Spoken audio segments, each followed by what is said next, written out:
Genesis chapter 4 ends with a killing. Cain kills his brother Abel. God confronts him, marks him, and sends him away from his family. Then, a few verses later, almost as an afterthought, Cain gets married. He has a son. He builds a city. So where did his wife come from? If you've spent any time in comment sections or deconstruction videos, you've seen this question before. It gets treated like one of the cleanest gotchas in the entire Bible. Proof that Genesis wasn't thinking clearly about its own math. Proof that whoever wrote this story forgot there was only one family alive on the planet. I'm not going to soften that question for you, because it's a fair one to ask. If Adam and Eve are the first two human beings, and their sons are Cain and Abel, then on a plain reading, Cain's wife really is a mystery.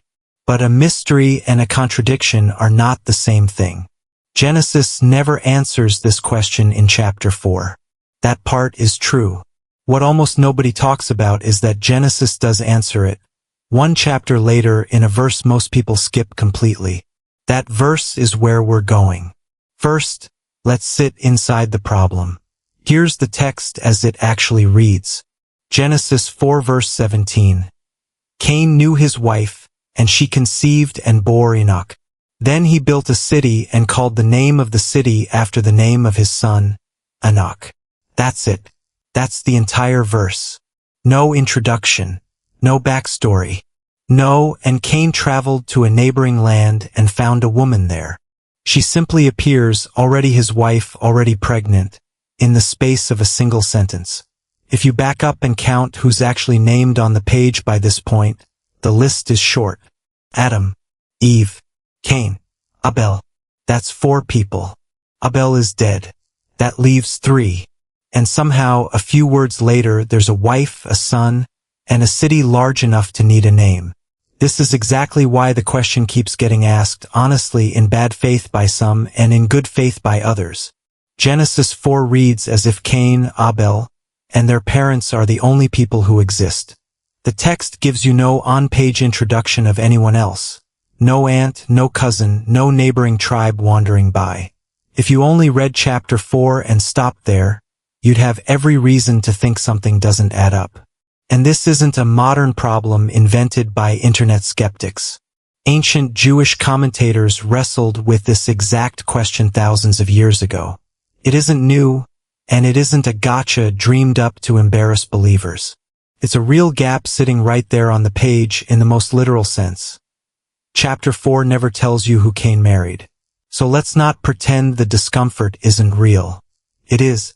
Genesis, read only through chapter 4, gives you a family of 4 with a wife showing up out of nowhere, and no sentence anywhere nearby that explains her. If chapter 4 were the entire book of Genesis, the skeptics would have a real point, not just a rhetorical one. The mistake isn't asking the question.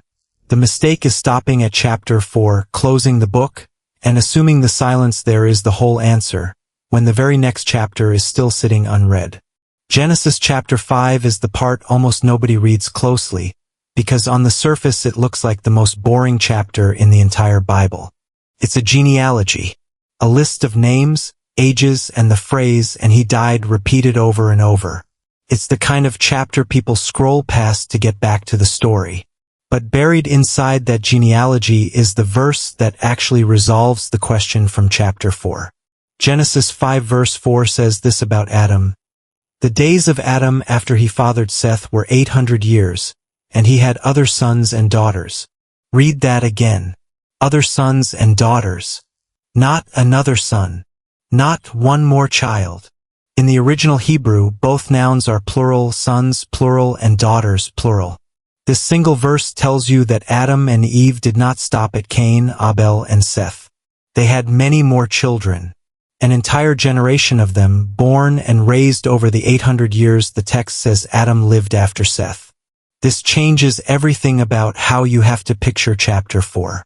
Genesis 4 isn't a closed-door snapshot of exactly 4 people living alone on earth. It's a narrow spotlight, following one family line, Cain's, while the text simply doesn't pause to mention his siblings, because they aren't relevant to the story being told at that moment. Think about how genealogies work in general, even outside the Bible. If someone wrote your family history and said, "And then Grandpa built a house," they're not claiming Grandpa had no cousins, no neighbors, no in-laws. They're just not mentioning them because the story isn't about them right then. That's exactly what's happening in Genesis 4. The chapter is tracking Cain's line. It has no reason to stop and list every sibling Cain had, any more than it lists Adam and Eve's grandchildren, or the names of everyone alive at the time. Genealogies in Scripture do this constantly. They follow one thread and leave the rest of the family tree unspoken, not because it doesn't exist, but because it isn't the thread being followed. Genesis 5 verse 4 tells you, almost as a side note, that a much larger population existed than chapter 4 ever mentions by name. So when someone asks, where did Cain's wife come from? The honest answer, straight from the text, is this: she came from among the other sons and daughters. Genesis 5 verse 4 says Adam and Eve had. The text doesn't name her. It doesn't need to. It already told you she, and plenty of others, existed. This is the difference between a contradiction and a gap. A contradiction is when a text says two things that can't both be true. A gap is when a text simply doesn't tell you something it assumes you'll piece together. Genesis 4 doesn't say Cain had no siblings. It just doesn't mention them yet. Genesis 5 verse 4 fills that in one chapter later in plain writing. Now, if you've followed the logic this far, you've probably already landed on the next question, and it's the one people actually get uncomfortable with. If Cain's wife came from other sons and daughters, and there's no population outside Adam and Eve's family yet, that means Cain married his sister. Let's not dance around it. Yes, in the earliest generations of Genesis, marriage between close relatives was not just possible, it was unavoidable. There was no one else on earth to marry. Cain's wife was his sister. So later were the wives of his brothers, and so on down the line for at least a few generations. For a modern reader, that lands hard, and it's fair for it to land hard. So let's take the two real objections one at a time. The first is genetic. Today, close relative marriage carries a serious risk of birth defects, because harmful mutations that are usually hidden across a large, genetically diverse population become far more likely to pair up when two closely related people have children. That risk is real, and it's why the concern makes sense to raise. But here's what changes the math completely. Adam and Eve in the biblical account were created directly, not descended from an existing population carrying generations of accumulated genetic damage. Genetic mutations build up over time, generation after generation, copy after copy. In the earliest human generations, that build-up simply hadn't happened yet. The genetic load that makes close relative reproduction dangerous today didn't exist at the starting point Genesis describes. The risk we associate with sibling marriage isn't a fixed law stitched into biology. It's a consequence of mutations accumulating over many, many generations. At the very beginning of that timeline, that danger wasn't yet in play. The second objection is moral. Doesn't the Bible itself condemn this kind of marriage? And yes, it absolutely does. Leviticus chapter 18 lays out, in detail, which family relationships are off-limits for marriage, including siblings. That law is clear and it's binding for Israel. But timing matters here, and this is the part almost nobody brings up. Leviticus wasn't given at creation. It was given through Moses, roughly 2,500 years after Adam, as covenant law for the nation of Israel following the Exodus from Egypt. The events of Genesis 4 are describing the very beginning of the human story, long before that law existed for anyone to break. This isn't the Bible contradicting itself. It's the Bible describing something that was necessary and permitted at one point in the story, and later, once humanity had grown large enough that other options existed, explicitly prohibiting it going forward. This kind of progression shows up elsewhere in Scripture too. Practices tolerated or necessary in one era, later restricted once circumstances changed. A law given to a specific nation at a specific point in history isn't automatically retroactive to every era before it was written. Genesis 4 isn't breaking a law that didn't exist yet. So, the fuller answer to where did Cain's wife come from is this. She was almost certainly his sister, born to Adam and Eve as one of the other sons and daughters of Genesis 5 verse 4, at a point in human history before the genetic risks we know today had accumulated, and centuries before any law addressed the practice at all. Quick pause. If you're finding this useful, hit subscribe now so the next deep dive lands in your feed. Before moving on, it's worth knowing that not everyone within the Christian tradition frames this issue exactly the same way, and you should hear the range fairly. Most conservative and evangelical scholars land where we just did. Sibling marriage was a real, historical necessity in the earliest generations, morally acceptable at that specific point because no law yet prohibited it, and later closed off once humanity had grown and God had given explicit instruction through Moses. Some scholars, particularly within older Jewish and early Christian tradition, go a step further with a specific claim, that Cain married a twin sister born alongside him or Abel. That idea comes from later rabbinic commentary rather than the biblical text itself, developed as an early attempt to fill in the same gap we've been discussing today. Others take a more cautious, minimalist position. They simply say Genesis 5 verse 4 confirms other children existed, without speculating on exact birth order, twin status, or precise family relationships beyond what the verse plainly states. This view treats anything more specific as reasonable inference, not settled fact. And a smaller group of interpreters reads the early Genesis genealogies more symbolically, which reframes the whole question differently. If the early chapters function more like theological narrative than a strict historical record, then who exactly Cain married becomes a different kind of question with a different kind of answer entirely. This video isn't the place to adjudicate between those positions, and doing so properly would take an entire video of its own. What matters for our purposes is that every one of these views, including the most literal one, is working from the same solution. Genesis 5 verse 4 supplies siblings that chapter 4 simply doesn't name. The disagreement is about details layered on top of that shared foundation, twin or not, exact timing, how literally to read the early chapters, not about whether the foundation holds up. None of these positions require pretending chapter 4 is a closed case with no answer. They just build on the answer differently once you agree an answer exists. Here's where this question becomes bigger than just Cain's wife, because the pattern we just walked through shows up again and again in Scripture, and once you see it, you'll start noticing it everywhere. Call it the difference between a context gap and a text gap. A text gap is a real contradiction. Two statements in the Bible that genuinely cannot both be true at the same time, no matter how carefully or charitably you read them. A context gap is something different.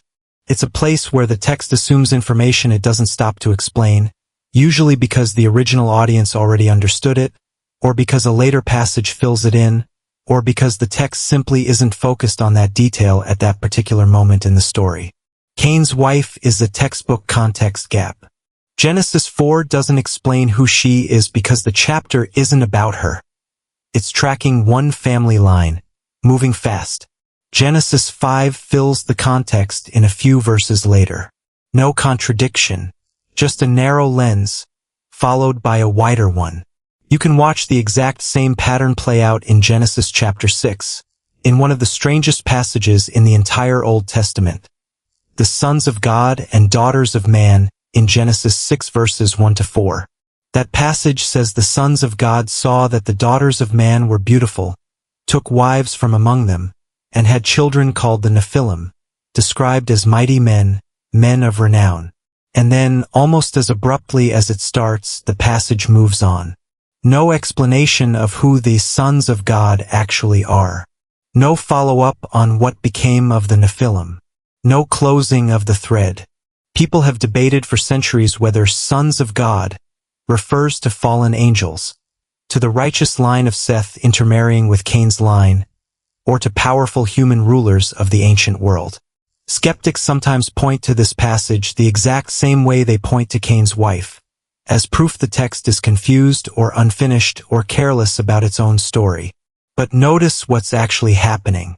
Genesis 6 verses 1 to 4 isn't contradicting anything stated elsewhere in the Bible.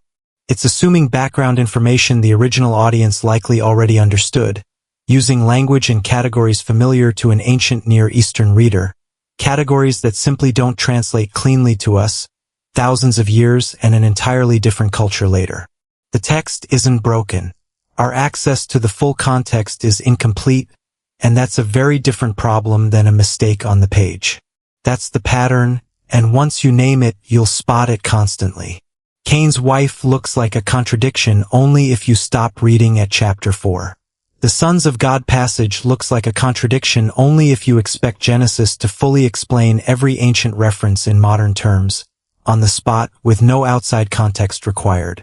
In both cases, the gap is sitting in what we, as later readers separated by language, culture, and thousands of years of history, bring to the text, not in what the text itself is actually claiming. This matters far beyond these two examples because it should change your first instinct the next time you hit a passage that seems to leave something out. The first question shouldn't be, is this a mistake? The first question should be, am I missing context that a different passage, or the original audience, already had?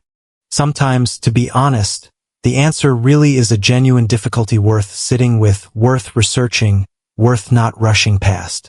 Scripture doesn't need us to manufacture answers where none exist, and pretending every hard passage has a tidy resolution can do just as much damage as assuming every hard passage is a mistake.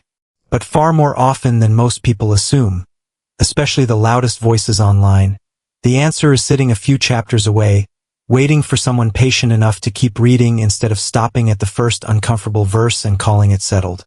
Cain's wife and the Sons of God are simply the two clearest examples of a habit worth building into how you read the whole Bible, not the only two places it applies. So, back to the question we opened with. Where did Cain's wife come from? She came from Adam and Eve's other sons and daughters. A detail Genesis tells you plainly, just one chapter later than most people ever bother to read. She was almost certainly his sister at a point in history before the genetic risks we know today had built up, and centuries before any law addressed the practice at all. The text was never confused. It was never hiding something from you. It simply told part of the story in chapter 4, and the rest of it in chapter 5, the same way any genealogy tells a story. One branch at a time, one detail at a time, trusting the reader to keep going. This is really the whole reason this channel exists. So many of the contradictions people bring to Scripture aren't contradictions at all once you sit with the text instead of stopping at the first uncomfortable verse.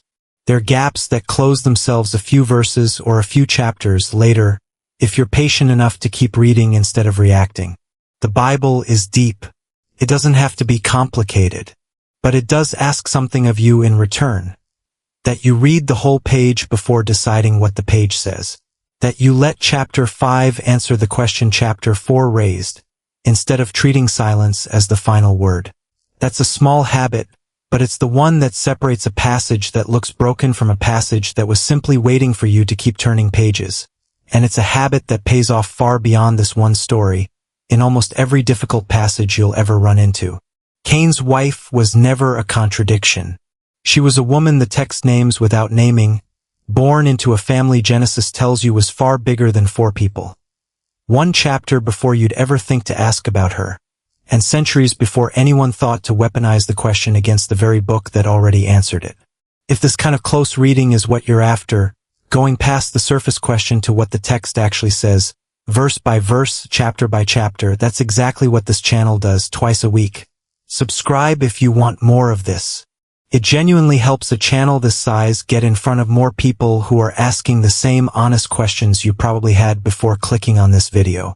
Drop a comment and tell me, was this the answer you expected? Or did Genesis 5 verse 4 catch you off guard the way it's caught a lot of people the first time they actually read it closely instead of skimming past it? I read every comment, and some of the best video ideas on this channel started as a question somebody left below one of these videos, sometimes phrased almost exactly like the title of this one.